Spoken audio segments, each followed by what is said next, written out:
The first music film that I made was called In Search of Mozart. And the first thing I did, I mean, and the point of the film really was to find out for myself who was this guy. I had been taken to an opera near where I live in Brighton, England. It was an opera called Idomeneo. I'd never heard of it. It was 3.5 hours long. I'm not entirely sure I knew what was going on, but it was in an opera house which was completely full. Now, if you work in the arts as I do, you're always intrigued to know how an institution sells out, because I always want my cinemas to sell out when I release a film. So, and these tickets were very expensive. So I was intrigued. Who was this guy who 250 years ago wrote this opera and was selling out this opera house? So I wrote down what I thought I knew about Mozart, which wasn't a whole lot.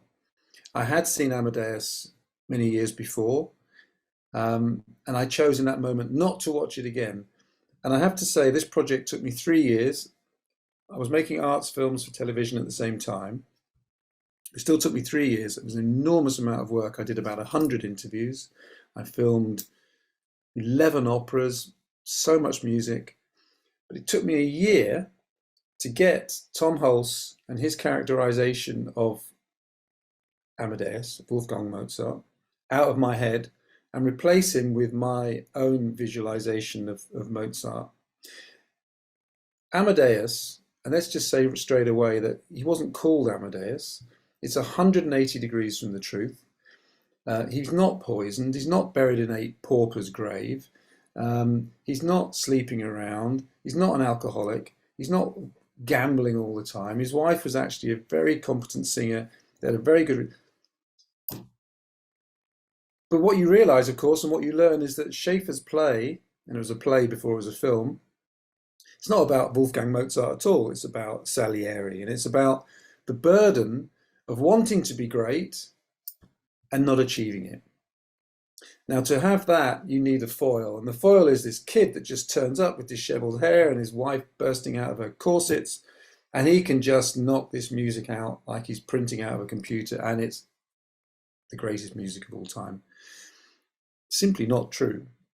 The reality is with Mozart was that he had a very unique upbringing, which you have to look at, as the film does. His father was one of the leading violinists and had written a book about it. Basically, he's just taught music. His sister doesn't succeed in the same way because she's a woman, unfortunately, but also very talented. They go on 3.5 years of tours throughout Europe, not as some performing monkey, but because the father wants to introduce them to all these various courts that play different types of music, different musicians, different instruments, different styles, and, importantly, introduce Mozart to different languages. He needed his son to speak French. He needed his son to speak a degree of English. In particular, and they go to Italy for a year, if he wants his son one day to write opera, he has to speak Italian because all opera is in Italian.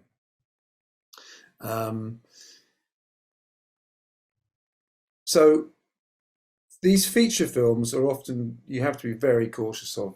Van Gogh, we've made 2 films about Van Gogh, and I'm about to start a third. People don't understand Van Gogh. If they've only seen feature films, then they're getting him completely wrong. He's not some kind of boiling, drunken madman.